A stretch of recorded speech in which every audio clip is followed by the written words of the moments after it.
Alors, petite actu sur Presse Citron, Tesla publie son second rapport sur son impact écologique et bien plus encore. C'est la deuxième année que Tesla publie un tel rapport, et cette fois l'entreprise a été plus précise sur ses ambitions et ses progrès. Tesla vient tout juste de publier son deuxième rapport, Impact Report, en français rapport d'impact.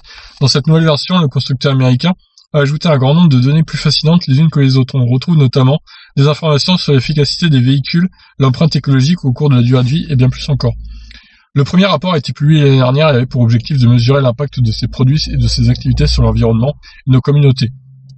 Cette année, vous l'aurez compris, Tesla était encore plus loin, en apportant bien plus d'informations précises. Nous avons sélectionné deux passages qui semblaient des plus importants et représentatifs de ce rapport. Le premier, le but même de l'existence de Tesla est d'accélérer la transition du monde vers une énergie durable. Dans le cadre de cette mission, nous sommes heureux de publier notre deuxième rapport d'impact annuel. La transparence et la divulgation sont importantes pour nos clients, nos employés et nos actionnaires.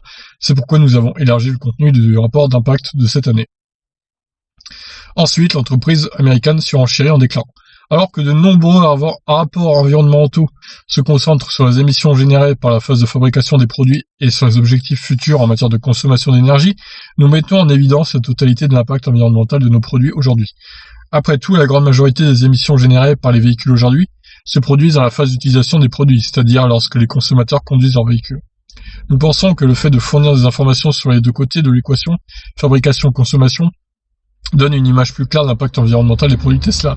Et nous l'avons fait cette année en grande partie grâce à une analyse du cycle de vie détaillé dans ce rapport. Vous pouvez ci-dessous consulter le rapport complet et comprendre davantage les motivations de l'entreprise pour l'avenir, mais également les gros progrès réalisés jusqu'à présent. Donc le rapport est disponible sur le fichier script qu'on voit. C'est dommage que l'article ne détaille pas trop ce qui est dans ce rapport. J'ai personnellement pas trop envie de tout me taper. L'article est fini de toute façon, donc il y a 57 pages dans ce rapport quand même. Ça fait beaucoup.